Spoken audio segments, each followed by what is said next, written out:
യേശുക്രിസ്തുനാമത്തെ സ്നേഹവന്ദനം പ്രിയരെ. അപ്പം ഇന്ന് ഞാൻ നിങ്ങളോട് സംസാരിക്കാൻ ആഗ്രഹിക്കുന്ന വിഷയം എന്താണെന്ന് വെച്ച് കഴിഞ്ഞാൽ ശുദ്ധീകരണം. നമ്മുടെ ശുദ്ധീകരണം നടക്കുന്ന സ്ഥലം, ആ ശുദ്ധീകരണത്തെക്കുറിച്ചാണ് നിങ്ങളുമായി പങ്കുവെക്കാൻ ആഗ്രഹിക്കുന്നത്. അപ്പം നമ്മുടെ ജീവിതത്തിൽ ശുദ്ധീകരിക്കപ്പെടേണ്ട സ്ഥലം എവിടെയാണ്? നമ്മുടെ മനസ്സിലും ആത്മാവിലും മനസാക്ഷി. അപ്പോൾ ഈ മേഖലകൾ നമ്മൾ വ്യക്തമായി മനസ്സിലാക്കി തിരിച്ചറിവ് പ്രാപിച്ചാൽ നമ്മുടെ ആത്മീയ ജീവിതത്തിന് വലിയ മാറ്റം ഉണ്ടാവും. നമ്മുടെ ഭൗതിക ജീവിതത്തിനകത്ത് വലിയ മാറ്റം ഉണ്ടാവും. നമ്മുടെ ശരീരത്തിന് നല്ല മാറ്റം ഉണ്ടാവും. അപ്പോൾ ഈ മൂന്ന് മേഖലകളെയും തിരിച്ചറിയാനുള്ള ഒരു കഴിവും ജ്ഞാനവും വിവേകവും കർത്താവ് നമുക്ക് നൽകിത്തരും. അപ്പോൾ ഇതെങ്ങനെയാണ് നമ്മുടെ ജീവിതത്തിൽ സംഭവിക്കുന്നതിനെക്കുറിച്ച് നിങ്ങൾക്ക് പറഞ്ഞുതരാം. അപ്പോൾ നമുക്ക് പരിശുദ്ധാത്മാവ് നമ്മുടെ ജീവിതത്തിൽ വന്നിരിക്കുന്നതിന് പ്രത്യേക കാര്യം എന്താണെന്ന് വെച്ച് കഴിഞ്ഞാൽ, പരിശുദ്ധാത്മാവ് വരുമ്പോൾ നമ്മുടെ എന്ത് ചെയ്യുന്നു? പരിശുദ്ധാത്മാവ് ലഭിച്ചു കഴിഞ്ഞാൽ നമുക്ക് ശക്തി ലഭിക്കുന്നു. ശക്തി ലഭിച്ചു കഴിഞ്ഞാൽ നമുക്ക് എന്ത് ചെയ്യുന്നു? ദൈവം ആദ്യം ചെയ്യുന്നത് പാവത്തെക്കുറിച്ച്, നീതിയെക്കുറിച്ച്, വരുവാനുള്ള ന്യായവിധിയെക്കുറിച്ച് നമുക്ക് എന്ത് ചെയ്യുന്നു? ബോധ്യം നൽകി തന്നുകൊണ്ടേയിരിക്കുന്നു. അപ്പോൾ ആ കാര്യങ്ങൾ നിങ്ങൾ തിരിച്ചറിഞ്ഞുകൊണ്ടേയിരിക്കുക. അപ്പോൾ പലപ്പോഴും പരിശുദ്ധാത്മാവിനെ കുറിച്ച് ആളുകൾക്ക് തെറ്റിദ്ധാരണയായിട്ട് ചിന്തിക്കുന്നു. പരിശുദ്ധാത്മാവ് നമ്മുടെ ഉള്ളിൽ വന്നു കഴിഞ്ഞാൽ, ശക്തി ലഭിച്ചു കഴിഞ്ഞാൽ നമ്മൾ എന്തോ വലിയ സംഭവമായി തീരും എന്നുള്ള തോന്നലുകളാണ് നമ്മുടെ ഹൃദയത്തിൻ്റെ അകത്തൊരു ചിന്താഗതി കിടക്കുന്നത്. പക്ഷെ അങ്ങനെയല്ല പ്രിയരെ. പരിശുദ്ധാത്മാവ് നമ്മുടെ ജീവിതത്തിൽ വന്നു കഴിഞ്ഞാൽ നമുക്ക് ദൈവം ആദ്യം തന്നെ എന്ത് ചെയ്യുന്നു വെച്ച് കഴിഞ്ഞാൽ, നമ്മുടെ വ്യക്തിയുടെ മനസ്സിനെയും മനസാക്ഷിയുടെ അകത്തും പ്രവർത്തനങ്ങൾ ആരംഭിച്ചു കൊണ്ടേയിരിക്കും.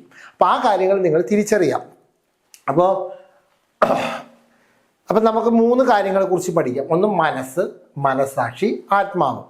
അപ്പം ഞാൻ കഴിഞ്ഞ വീഡിയോയിലൊക്കെ പറഞ്ഞ പോലെ തന്നെ നിങ്ങൾക്ക് ഈ കാര്യങ്ങൾ വ്യക്തമായി നേരത്തെ തൊട്ട് കാണുന്ന വ്യക്തികളാണെങ്കിൽ നിങ്ങൾക്ക് ഈ വിഷയങ്ങളെക്കുറിച്ച് മനസ്സിലായി ഞാൻ വിശ്വസിക്കുന്നു. ആത്മാവ് എന്താണെന്ന് നിങ്ങൾക്ക് മനസ്സിലായി, മനസ്സെന്താണെന്നുള്ള പാറ്റേൺ നമുക്ക് പറഞ്ഞു തരാം. അപ്പോൾ ആ കാര്യങ്ങളോട് നിങ്ങൾക്ക് തിരിച്ചറിവ് പ്രാപിച്ചു കഴിഞ്ഞാൽ നിങ്ങളുടെ ആത്മീയ ജീവിതത്തിന് വലിയ മാറ്റം ഉണ്ടാകും. അപ്പം നമുക്ക് ശുദ്ധീകരണം നടക്കുന്ന സ്ഥലം എവിടെയാണ്? മനുഷ്യൻ്റെ ഉള്ളിലുള്ള മനസ്സിന്. മനസ്സെന്ന് പറയുന്നത് എന്താണ്? ലോകം. മനസ്സിന് അല്ലെങ്കിൽ ലോകത്തിന് നമുക്ക് എന്ത് വേണം? ശുദ്ധീകരണം വളരെ അത്യാവശ്യമാണ്. അപ്പം ശുദ്ധീകരണം നടക്കാൻ കാരണം എന്താണെന്ന് വെച്ച് കഴിഞ്ഞാൽ, ഓൾറെഡി യേശു കർത്താവ് കാൽവറി ക്രൂശിൽ ഇതെല്ലാം ജയിച്ചതാണ്. അപ്പോൾ ആ ജയിച്ച ജയം നമുക്ക് എവിടെയുണ്ട്? നമ്മുടെ ഉള്ളിൽ തന്നെ ഇരിപ്പുണ്ട്. പക്ഷേ ഈ എന്തിനാണ് നമുക്ക് ശുദ്ധീകരണം നടക്കണമെന്ന് വെച്ച് കഴിഞ്ഞാൽ, നമുക്ക് ആ വഴി അറിയണം. നമുക്ക് രക്ഷ കിട്ടിയത് വളരെ സൗജന്യമായിട്ടാണ്, പക്ഷെ അതിൻ്റെ വില നമുക്ക് കൊടുത്തിട്ടില്ല. പക്ഷെ വില കൊടുത്തതാരാ? നമ്മുടെ കർത്താവാണ്. അപ്പം നമുക്ക് എന്ത് ചെയ്യണം? എന്താണ് അതിൻ്റെ വാല്യൂ, രക്ഷയുടെ വാല്യൂ എന്താണെന്നും അതിൻ്റെ വില എന്താണെന്നും നമുക്ക് വ്യക്തമായി അറിയണം. അതിനാണ് നമ്മുടെ മനസ്സിനെ ദൈവം ശുദ്ധീകരിക്കണം. ഈ മനസ്സ് ശുദ്ധീകരിച്ച് കഴിഞ്ഞാലാണ് നിങ്ങൾക്ക് എന്ത് ചെയ്യാൻ പറ്റുന്നത്? മനസ്സ് ശുദ്ധീകരിക്കുന്നതെന്ന് പറഞ്ഞാൽ ശുദ്ധീകരിക്കുന്ന സ്ഥലം എന്ന് പറഞ്ഞാൽ മനസ്സാക്ഷി. ഈ മനസ്സാക്ഷിയാണ് നമ്മൾ ശുദ്ധീകരിക്കുന്നത്. മനസ്സെന്ന് പറയുന്ന ഒരു സിസ്റ്റമാണ്. മനുഷ്യൻ്റെ ശരീരത്തിൽ വെച്ചിരിക്കുന്ന ഒരു സിസ്റ്റമാണ്. അതുപോലെ നമ്മുടെ അകത്ത് ആത്മാവ് എന്ന് പറഞ്ഞൊരു സിസ്റ്റം നമുക്കുണ്ട്, മനസ്സെന്ന് പറഞ്ഞൊരു സിസ്റ്റമുണ്ട്. അതുപോലെ തന്നെ അതിൻ്റെ ഉള്ളിൽ ഡ്രൈവ് ചെയ്യുന്ന ഒരു വ്യക്തിയാണ് ഒരു വണ്ടിയുടെ രൂപത്തിലൊക്കെ നമ്മൾ സെറ്റ് ചെയ്ത് വെച്ചിരിക്കുക. കാരണം എന്താണെന്ന് വെച്ച് കഴിഞ്ഞാൽ, ഈ മനസ്സാക്ഷിയാണ് ഇത് മൊത്തം നമ്മളിങ്ങനെ കറക്കുന്നത്, വണ്ടി ഓടിക്കുന്നത്. നമ്മുടെ മൂവ്മെൻറ്റ് നൽകി തരുന്നത്, നമുക്ക് എങ്ങോട്ട് പോകണം, എവിടെ യാത്ര ചെയ്യണം എന്നതിനെക്കുറിച്ചുള്ള അറിവ് നമുക്ക് നൽകി തരുന്നത് ഏതാണ്? ഈ വാഹനമാണ് ഓടിക്കുന്നത്. അപ്പം ഈ സംഭവമാണ് നമുക്ക് അറിയേണ്ടത്. മനസാക്ഷി അല്ലെങ്കിൽ സബ് കോൺഷ്യസ് മൈൻഡ്. ഈ മൈൻഡ് നമ്മൾ വ്യക്തമായി തിരിച്ചറിഞ്ഞാൽ മാത്രമാണ്, ഇവൻ്റെ പ്രവർത്തനങ്ങൾ വ്യക്തമായി മനസ്സിലാക്കിയാൽ നമ്മുടെ ജീവിതം രക്ഷപ്പെട്ടു. എല്ലാവരും പറയുന്നില്ല വിജയം വേണം, സക്സസ് വേണം, വലിയ കാര്യങ്ങൾ വേണം എന്ന് പറഞ്ഞാൽ, സക്സസ് ഇരിക്കുന്ന സ്ഥലം എന്ന് പറയുന്നത് ഈ സ്ഥലത്താണ്, നമ്മുടെ സബ് കോൺഷ്യസ് മൈൻഡിനകത്താണ്. ഈ സംഭവം എങ്ങനെയാണ് പ്രവർത്തിക്കുന്നതെന്ന് നിങ്ങൾ തിരിച്ചറിഞ്ഞു കഴിഞ്ഞാൽ അന്ന് മുതൽ നിങ്ങളുടെ ജീവിതം രക്ഷപ്പെട്ടു. രക്ഷപ്പെട്ടു എന്ന് പറയാൻ കാരണം എന്ന് വെച്ച് കഴിഞ്ഞാൽ, ഇവൻ്റെ ശക്തി തിരിച്ചറിഞ്ഞു കഴിഞ്ഞാൽ അതൊരു വലിയൊരു സംഭവമാണ് പ്രിയരെ. അത് നമ്മുടെ ജീവിതത്തിൽ എല്ലാ നന്മകളും ഒരുക്കി തരും. കാരണം എന്ന് വെച്ച് കഴിഞ്ഞാൽ എന്താ? ഈ മനസ്സാക്ഷി ആരുമായിട്ടാണ് പ്രവർത്തിക്കാൻ ഏറ്റവും കൂടുതൽ ആഗ്രഹിക്കുന്നതെന്ന് വെച്ച് കഴിഞ്ഞാൽ നേരെ യേശുവായിട്ട്. അപ്പം നമ്മുടെ ആത്മാവിൽ ആരിരിപ്പുണ്ട്? യേശു ഇരിപ്പുണ്ട്. യേശു നമ്മുടെ ഉള്ളിൽ ഇരിപ്പുണ്ട്. അപ്പോൾ മനുഷ്യൻ്റെ ആത്മാവിൻ്റെ ഉള്ളിൽ എവിടെ ഇരിക്കേണ്ട? യേശു എപ്പോഴും നമ്മുടെ കൂടെ ഇരിപ്പുണ്ട്. രക്ഷിക്കപ്പെട്ട അന്ന് മുതൽ യേശു നമ്മുടെ കൂടെ ഇരിപ്പുണ്ട്. അപ്പോൾ ദൈവം നമുക്ക് എന്ത് ചെയ്തു? ഒരു പുതിയ ഹൃദയം തന്നു. ഹൃദയം എന്ന് പറഞ്ഞാൽ എന്താ?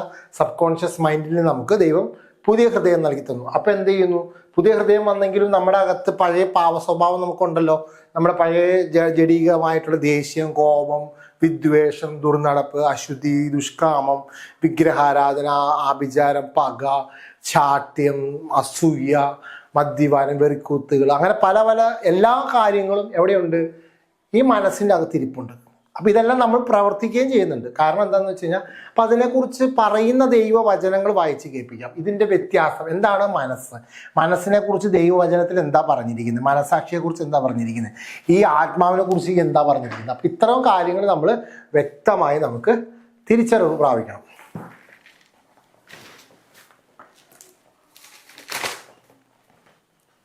അപ്പോൾ അപ്പോസ്തലനായ പൗലോസ് തന്നെ എഴുതിയിരിക്കുന്ന ലേഖനത്തിലാണ്, കൊലോസ്യർക്ക് എഴുതിയ ലേഖനത്തിനകത്ത് 3-ാമത്തെ അധ്യായത്തിൻ്റെ അകത്ത് 3 തൊട്ട് 17 വരെയുള്ള വാക്യങ്ങളിലാണ് ഈ മനസാക്ഷി, ആത്മാവിനെ കുറിച്ച് വ്യക്തമായി പറയുന്നുണ്ട്. പ്രിയരെ, നിങ്ങൾ എപ്പോഴും ഈ ലേഖനങ്ങൾ വളരെ നന്നായിട്ട് വായിക്കണം കേട്ടോ. ലേഖനങ്ങൾ വായിക്കുമ്പോഴാണ് നമ്മൾ ഈ ലേഖനത്തിൽ പറയുന്ന വാക്കുകളൊക്കെ നിങ്ങൾക്ക് പെട്ടെന്ന് മനസ്സിലാക്കാൻ പറ്റത്തുള്ളൂ. അപ്പോൾ വായിക്കുന്ന സമയങ്ങളിൽ എഫേസ്യർക്ക് എഴുതിയ ലേഖനം, റോമാ ലേഖനങ്ങൾ, കൊലോസ്യർക്ക് എഴുതിയ ലേഖനം, കൊരിന്ത്യർ, എഫെസ്യർ, ഫിലിപ്പിയൻ, 1 തെസ്സലോനിക്കർ, ആ ലേഖനങ്ങൾ മൊത്തം ഒന്ന് വായിക്കുകയാണെങ്കിൽ നിങ്ങൾക്ക് കുറേ കാര്യങ്ങൾ നമുക്ക് ഇതിനകത്ത് പിടികിട്ടും. അപ്പം നമുക്ക് ആ വചനങ്ങൾ നമുക്ക് ആദ്യം വായിച്ചേൽപ്പിക്കാം. അപ്പം നമുക്ക് കർത്താവ് പറയുന്നതാണ് ക്രിസ്തീയ ജീവിതത്തിൻ്റെ യഥാർത്ഥ ഒരു കേന്ദ്രമായിട്ടുള്ള കാര്യമാണ്, വലിയ പ്രധാനപ്പെട്ട ഒരു കാര്യമാണ് ഞാൻ സംസാരിക്കുന്നത്. അപ്പോൾ എന്താ പറയുന്നത് അറിയോ? ആകയാൽ നിങ്ങൾ ക്രിസ്തുവിനോട് കൂടെ ഉയർത്തെഴുന്നേറ്റിരിക്കുന്നു എങ്കിൽ, അപ്പോൾ എവിടെ ക്രിസ്തുവിനോട് കൂടെ നിങ്ങൾ എന്ത് ചെയ്തു? ഈ ആത്മാവ് എന്ത് ചെയ്തു? ഉയർത്തെഴുന്നേറ്റിട്ട് ഇരിക്കണം, ആത്മാവിൽ യേശു ഇരിക്കണം. ഉയർത്തെഴുന്നേറ്റിരിക്കുന്നു എങ്കിൽ ക്രിസ്തു ദൈവത്തിൻ്റെ വലത്ത് ഭാഗത്ത് ഇരിക്കുന്നിടമായ ഉയരത്തിലുള്ളത് അന്വേഷിപ്പിൻ. അപ്പം നമ്മൾ എന്താ ചെയ്യേണ്ടത്? കർത്താവ് നമ്മളെ പഠിപ്പിക്കുന്നത് ഉയരത്തിലുള്ളത് നിങ്ങൾ അന്വേഷിക്കണം. അപ്പോൾ ഉയരത്തിലുള്ളത് എങ്ങനെ അന്വേഷിക്കും? അടുത്ത പറയാം, ഭൂമിയിലുള്ളതല്ല, ഉയരത്തിലുള്ളത് തന്നെ ചിന്തിപ്പിൻ. അപ്പോൾ നമുക്ക് ഇവിടെ കർത്താവ് എന്താ പറയുക? നമ്മുടെ ഇത് ഭൂമി, ഈ മനസ്സും ഈ ലോകവും എവിടെ പെട്ടിരിക്കുന്നത്? അവരുടെ ചിന്തകൾ എപ്പോഴും എവിടെയാണ്? അവർക്കൊപ്പം ഉയരത്തെ ചിന്തയല്ല, അവർക്ക് എപ്പോഴും എന്ത് ചെയ്യുന്നു? ഭൂമിയിലെ ചിന്തകളാണ്. അപ്പോൾ അതാണ് കർത്താവ് പറഞ്ഞത്, നിങ്ങൾ എന്ത് ചെയ്യണം? ഭൂമിയിലുള്ളതല്ല. അപ്പോൾ എന്ന് വെച്ചാൽ നിങ്ങളുടെ മനസ്സിൻ്റെ അകത്ത് വെച്ചിരിക്കുന്ന പാറ്റേൺ സിസ്റ്റത്തിലല്ല നിങ്ങൾ ചിന്തിക്കേണ്ടത്, ഉയരത്തിലുള്ളത്, ആത്മാവിലുള്ള ചിന്തകൾ നിങ്ങൾ എന്ത് ചെയ്യണം? ഉയരത്തിലുള്ളത് തന്നെ ചിന്തിക്കണം. ആത്മാവിൽ എന്താണ് ചിന്തിക്കുന്നത്, ആ കാര്യങ്ങൾ എന്താണ് ആഗ്രഹിക്കുന്നത്, ആ ചിന്തകളിലേക്ക് വേണം നമുക്ക് ഫോക്കസ് ചെയ്യേണ്ടത്. ആരാണ് ഫോക്കസ് ചെയ്യേണ്ടത്? മനസാക്ഷി. പ്രിയരെ, നിങ്ങൾ മരിച്ചു, നിങ്ങളുടെ ജീവൻ ക്രിസ്തുവിനോടുകൂടെ ദൈവത്തിൽ മറഞ്ഞിരിക്കുന്നു.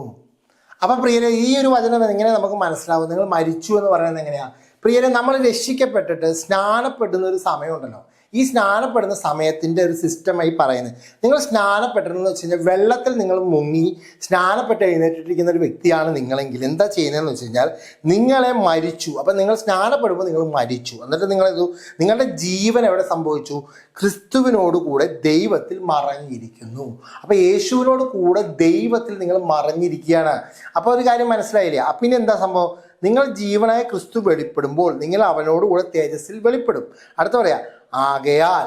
അപ്പം ഇനി നമുക്ക് അറിയേണ്ടത് നമ്മൾ ഉയരത്തിലുള്ളത് മാത്രമേ ചിന്തിക്കേണ്ടത്. അപ്പം ഞാനിത് പറയാൻ കാരണം, ആകയാൽ ദുർനടപ്പ്, അശുദ്ധി. അപ്പം പറയാം, അടുത്ത വചനമാണ് പറയുന്നത് ആകയാൽ. അപ്പം ഈ മനസ്സിൻ്റെ ചിന്തകളാണ് കേട്ടോ. ഈ സംഭവം നമ്മുടെ മനസ്സിൻ്റെ അകത്ത് ഓൾറെഡി ഫിക്സഡ് ആയിട്ട് ഇരിക്കുന്ന ഒരു ചിന്തകളാണ്. ഇത് നിങ്ങൾ മനസ്സിലാക്കിയില്ല എങ്കിൽ നമുക്ക് എന്ത് ചെയ്യും? നമ്മൾ ഈ പാവ സ്വഭാവത്തിൻ്റെ പുറകെ ഇങ്ങനെ ജീവിക്കും. ഇതൊക്കെ എൻ്റെ ബാഡായിട്ടാണ്. ഇത് നമ്മുടെ ഉള്ളിൽ എല്ലാ മനുഷ്യരുടെ അകത്തും, മനുഷ്യരായിട്ട് ഈ ഭൂമി ജനിച്ചിരിക്കുന്ന സകല വ്യക്തികളുടെ അകത്തും ഈ പാവ സ്വഭാവം, ഈ മനസ്സെന്ന് പറയുന്ന സിസ്റ്റം നമ്മുടെ ഉള്ളിൽ കിടപ്പുണ്ട്. ഈ സിസ്റ്റം എന്താണ് പറയുന്നത്? ആകയാൽ ദുർനടപ്പ്, അശുദ്ധി, അതിരാഗം, ദുർമോഹം, വിഗ്രഹാരാധന, അത്യാഗ്രഹം, ഇങ്ങനെ ഭൂമിയിലുള്ള നിങ്ങളുടെ അവയവങ്ങളെ മരവിപ്പിൻ. അപ്പം ഈ ഭൂമിയിലുള്ള ഈ അവയവം എന്ന് പറഞ്ഞാൽ എന്താണ്? ഈ മനസ്സിനെ ഈ ഭൂമി, ഈ ലോകത്തിനെ നിങ്ങൾ എന്ത് ചെയ്യണം? മരവിപ്പിൻ. അപ്പം നമ്മൾ എന്ത് ചെയ്യണം? അതിനെ ഫ്രീസ് ചെയ്ത് വെക്കുവിൻ. അതിനെ നിങ്ങൾ പ്രവർത്തിക്കാൻ പറ്റാത്തവണ്ണം നിങ്ങൾ അതിനെ ഫ്രീസ് ചെയ്യണം. അതാ പറയണം. ആകയാൽ ഈ വക നിമിത്തം ദൈവകോപം അനുസരണം കെട്ടവരുടെ മേൽ വരുന്നു. അപ്പോൾ ഈ ദൈവകോപം എന്ന് പറയുന്നത് നമ്മുടെ ഇവിടെ നിന്നും നമുക്ക് ദൈവത്തിൻ്റെ കോപം എന്ത് വരുന്നു? അനുസരണം കെട്ടവരുടെ അടുത്ത് വരുന്നു. കാരണം ഇത് ഈ സ്വഭാവത്തിലാണ് നമ്മൾ വീണ്ടും വീണ്ടും ജീവിക്കുന്നെങ്കിൽ നമുക്ക് എന്ത് ചെയ്യുന്നു? ദൈവത്തിൻ്റെ കൃപകൾ ലഭിക്കുന്നില്ല, ദൈവത്തിൻ്റെ കോപം നമുക്ക് വരുന്നു. പക്ഷേ അത് നമ്മൾ തെറ്റായി ഒന്നും നിങ്ങൾ ചിന്തിക്കരുത്. അത് ദൈവത്തിൻ്റെ സ്നേഹം തന്നെയാണ്, ദൈവത്തിൻ്റെ ആ രീതിയാണ് ഞാൻ പറഞ്ഞിരുന്നത്. അത് കഴിഞ്ഞ് കഴിഞ്ഞാൽ അടുത്ത് പറയാം, അവയിൽ ജീവിച്ച കാലം നിങ്ങൾ മുമ്പേ അവയിൽ നടന്നു പോകുന്നു. അപ്പൊ നമ്മൾ പണ്ട് രക്ഷിക്കപ്പെടുന്നതിന് മുമ്പ് എന്ത് സംഭവിച്ചു? ഈ മനസ്സിന്റെ ചിന്തകളിലും മനസ്സിന്റെ ഇഷ്ടത്തിലും ഈ നേരത്തെ പറഞ്ഞ പാറ്റേൺ ദുർനടപ്പിലും അശുദ്ധിയിലും ഒക്കെ നമ്മൾ എന്ത് ചെയ്തു? ജീവിച്ചു പോന്നിരുന്നു. അടുത്ത പറയാം, ഇപ്പോഴോ നിങ്ങൾ കോപം, ക്രോധം, ഈർഷ്യ, വായിൽ നിന്ന് വരുന്ന ദൂഷണം, ദുർഭാഷണം ഇവയൊക്കെയും വിട്ടുകളയുവിൻ. അന്യോന്യം ഭോഷ്കു പറയരുത്. നിങ്ങൾ പഴയ മനുഷ്യനെ അവൻ്റെ പ്രവൃത്തികളോട് കൂടെ ഉരിഞ്ഞു കളഞ്ഞു. അപ്പോൾ പഴയ മനുഷ്യൻ എന്ന് പറഞ്ഞാൽ ആരാണ്? നമ്മുടെ ഉള്ളിലിരിക്കുന്ന മനസ്സാണ്. മനസ്സ്, ഈ മനസ്സിനെ നിങ്ങൾ എന്ത് ചെയ്തു? ഉരിഞ്ഞു കളഞ്ഞു. അപ്പം നമ്മളെന്ന് പറഞ്ഞാൽ അതിന് എന്താ പറയുക, അതിന് നമ്മൾ പാടെ ഉപേക്ഷിച്ചു എന്നാണ് പറയുന്നത്. അപ്പോൾ ഇത് നമ്മുടെ ഉള്ളിൽ എപ്പോഴും ഇരിപ്പുണ്ട്. പക്ഷെ ഇവരുടെ ഈ പ്രവൃത്തി ഉണ്ടല്ലോ, ഈ അശുദ്ധമായിട്ടുള്ള ഈ പറഞ്ഞ വാക്കുകൾ, ഈ ചിന്തകളെ നമ്മൾ എന്ത് ചെയ്തു? ഉരിഞ്ഞു കളഞ്ഞു. അപ്പൊ അടുത്തത് പറയാണ്, താൻ സൃഷ്ടിച്ചതിന്റെ പ്രതിമ പ്രകാരം പരിജ്ഞാനത്തിനായി പുതുക്കം പ്രാപിക്കുന്ന പുതിയ മനുഷ്യനെ ധരിച്ചുകൊള്ളുവിൻ. പുതുക്കം പ്രാപിക്കുന്ന പുതിയ മനുഷ്യനേതാ? നമ്മുടെ ഈ മനസാക്ഷി. ദൈവം പുതിയൊരു ഹൃദയം തന്നിട്ടുണ്ട്. ഈ മനസാക്ഷി നിങ്ങൾ എന്ത് ചെയ്യണം? പുതിയ മനുഷ്യനെ നിങ്ങൾ ധരിക്കണം. എവിടെ? നമ്മുടെ ആത്മാവിൽ. ഓക്കെ, ആത്മാവിൽ. ഈ ആത്മാവ് ഫിക്സഡാണ്, കാരണം യേശു വന്നിരിക്കുകയാണ്. അപ്പം എന്താ മാറേണ്ടത്? നമ്മുടെ ഹൃദയമാണ് മാറേണ്ടത്. മനസാക്ഷി മാറണം. അപ്പം ആ മാറുന്ന കാര്യങ്ങളെക്കുറിച്ചാണ് അടുത്ത വാക്കുകൾ പറയുന്നത്, മനസാക്ഷിയെക്കുറിച്ച്. അതുകൊണ്ട് ദൈവത്തിൻ്റെ വൃതന്മാരും. അപ്പം ദൈവം എന്താ പറയുന്നത്?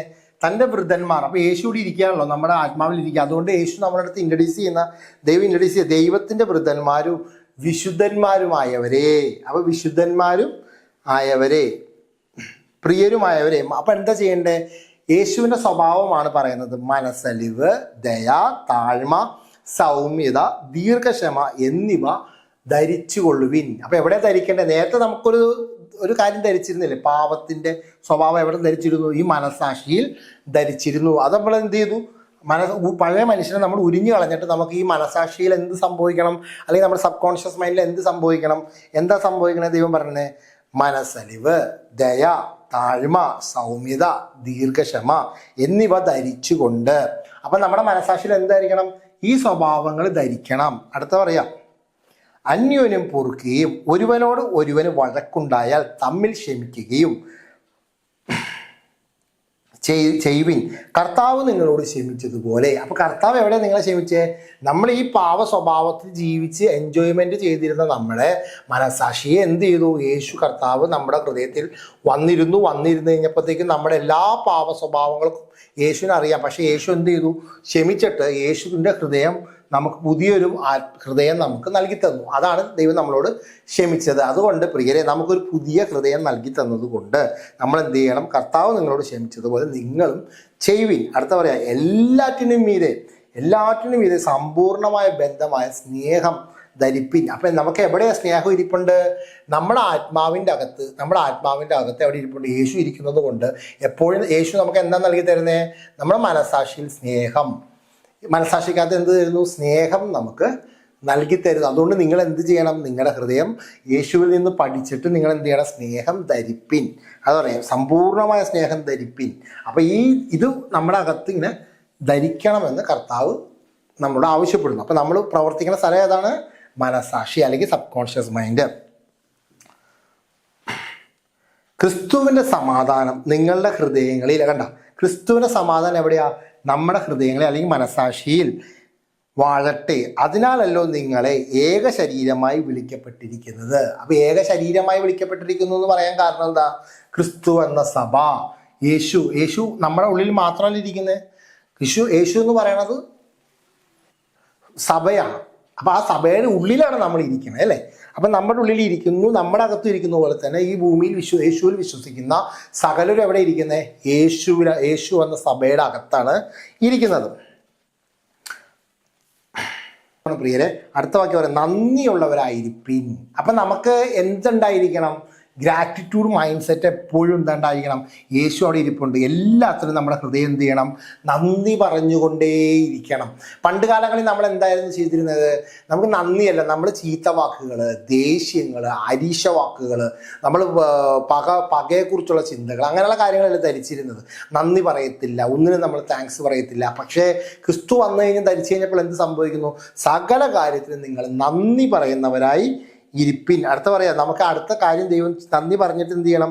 സങ്കീർത്തനങ്ങളാലും സ്തുതികളാലും ആത്മീയ ഗീതങ്ങളാലും തമ്മിൽ പഠിപ്പിച്ചും ബുദ്ധി ഉപദേശിച്ചും നന്ദിയോടെ നിങ്ങളുടെ ഹൃദയങ്ങളിൽ ദൈവത്തിന് പാടിയും. അപ്പോൾ എവിടെ? ഈ മനസാക്ഷിയിൽ നിന്ന് ദൈവത്തിനോട് നിങ്ങൾ എന്ത് ചെയ്യണം? പാടിയും. ഇങ്ങനെ ക്രിസ്തുവിൻ്റെ വചനം ഐശ്വര്യമായി സകല ജ്ഞാനത്തോടും കൂടെ നിങ്ങളിൽ വസിക്കട്ടെ. അപ്പൊ ക്രിസ്തുവിൻ്റെ വചനം എങ്ങനെ വസിക്കുന്നത്? ക്രിസ്തു ഇവിടെ ഇരിപ്പുണ്ട്. ഈ ക്രിസ്തുവിൻ്റെ ഈ ചിന്തകൾ എവിടെ ഇരിക്കണം? നമ്മുടെ ഹൃദയത്തിൻ്റെ അകത്ത് വാഴട്ടെ. എന്നുവെച്ചാൽ നമ്മുടെ സബ് കോൺഷ്യസ് മൈൻഡിൻ്റെ അകത്ത് വാഴട്ടെ എന്നാണ് കർത്താവ് ഇവിടെ പറഞ്ഞിരിക്കുന്നത്. അതുകൊണ്ട് നിങ്ങൾ എന്ത് ചെയ്യണം? അടുത്തൊരു കാര്യം പറയണം, നിങ്ങൾ എന്ത് പ്രവർത്തിച്ചാലും എന്ത് ചെയ്യണം? വാക്കിനാലോ ക്രിയയാലോ എന്തു ചെയ്താലും സകലതും കർത്താവായ യേശുവിൻ്റെ നാമത്തിൽ ചെയ്ത് അവൻ മുഖാന്തരം പിതാവായ ദൈവത്തിന് എപ്പോഴും നമ്മൾ എന്ത് ചെയ്യണം? സ്തോത്രം പറഞ്ഞുകൊണ്ടേയിരിക്കണം. അപ്പം ഇത്രയും കാര്യങ്ങൾ ചെയ്തുകൊണ്ടേ ഇരിക്കണമെന്ന് ഇത്രയും കാര്യങ്ങൾ ചെയ്യണമെന്ന് ദൈവവചനത്തിൽ നമ്മളോട് പറയുന്നു പ്രിയരെ. അപ്പം നിങ്ങൾക്ക് ഈ കാര്യങ്ങൾ മനസ്സിലായില്ല. അപ്പം നമ്മുടെ പരിശുദ്ധാത്മാവ് ചെയ്യുന്ന മേഖലകൾ എന്തൊക്കെയാണ്? മനസ്സിനെ കുറിച്ച് എപ്പോഴും നമുക്ക് തിരിച്ചറിവുകൾ തരും. ആത്മാവിൻ്റെ പ്രവൃത്തികളെക്കുറിച്ചുള്ള കാര്യം നമുക്ക് നീതിയെക്കുറിച്ച് എപ്പോഴും ബോധ്യപ്പെടുത്തിക്കൊണ്ടിരിക്കും. അതുപോലെ തന്നെ ന്യായവിധി എന്താണെന്ന് വെച്ചാൽ മനസാക്ഷിയിലാണല്ലോ നമ്മൾ എപ്പോഴും തെറ്റുകളെക്കുറിച്ചുള്ള തിരിച്ചറിവുകളൊക്കെ പരിശുദ്ധാത്മാവ് നമുക്ക് ഇവിടെയാണ് പ്രാക്ടീസ് ചെയ്യേണ്ട സ്ഥലം. അപ്പം നമ്മുടെ മനസാക്ഷിയിലാണ് എപ്പോഴും നമ്മൾ സൂക്ഷിക്കേണ്ടത്. അപ്പം ക്രിസ്തീയ ജീവിതത്തിൻ്റെ അകത്ത് വിശുദ്ധ ജീവിതം നയിക്കുക എന്ന് പറഞ്ഞാൽ എന്താണ്? ഈ മനസാക്ഷിയെ നിങ്ങൾ എത്രത്തോളം സൂക്ഷിക്കുന്നു എന്നുള്ളതാണ് അതിൻ്റെ വാല്യൂ. അപ്പോൾ ഇത്തരം കാര്യങ്ങൾ നിങ്ങൾക്ക് മനസ്സിലായി ഞാൻ വിശ്വസിക്കുന്നു. അപ്പം ഇതിൻ്റെ ബാക്കിയുള്ള വീഡിയോസ് നമുക്ക് ഇപ്പോൾ ശുദ്ധീകരണത്തിൻ്റെ കുറച്ച് കാര്യങ്ങളൊക്കെ മനസ്സിലായില്ലേ? അപ്പോൾ ഇനി നമുക്ക് ഈ മനസ്സിൻ്റെ കുറേ പാറ്റേൺ ഇരിക്കണ്ടല്ലോ. ദുർനടപ്പ്, അശുദ്ധി, അങ്ങനെ ബാഡായിട്ടുള്ള മെമ്മറീസൊക്കെ നമ്മുടെ ഹൃദയത്തിൻ്റെ അകത്ത് വന്നിരുന്നിട്ട് നമ്മളെ ഇങ്ങനെ ശല്യം ചെയ്യാറുണ്ടല്ലോ അല്ലേ? എങ്ങോട്ട് പോകണം, എന്ത് ചെയ്യണം, എവിടെ പ്രവർത്തിക്കണം എന്നതിനെക്കുറിച്ചൊക്കെ നമുക്ക് ഭയങ്കരമായിട്ട് അസ്വസ്ഥപ്പെടുത്താറില്ലേ? അപ്പോൾ അതിനെക്കുറിച്ചൊക്കെ നമുക്ക് പഠിക്കാം. കാരണം അത് ആഴത്തിൽ പഠിച്ചിട്ട് നിങ്ങളുടെ ഹൃദയത്തിലെ എല്ലാ മുറിവുകളും മാറിയിട്ട് എന്ത് ചെയ്യണം എന്ന് വെച്ചാൽ നിങ്ങളുടെ യേശുവിനെ നിങ്ങൾ ധരിച്ച് നിങ്ങൾ എന്ത് ചെയ്യണം? ക്രിസ്തീയ ജീവിതത്തിൽ ക്രിസ്തുവിലുള്ള എല്ലാ സന്തോഷവും സമാധാനവും എല്ലാ നന്മകളും നിങ്ങൾ അനുഭവിക്കണം പ്രിയരെ. അങ്ങനെ നിങ്ങളുടെ ആത്മീയ ജീവിതം ക്രിസ്തുവിൽ ഏറ്റവും അനുഗ്രഹപ്രദമായി തീരട്ടെ. ദൈവനാമം മഹത്വം കൊടുക്കട്ടെ. യേശുവിൻ്റെ നാമത്തിൽ തന്നെ ആമേൻ.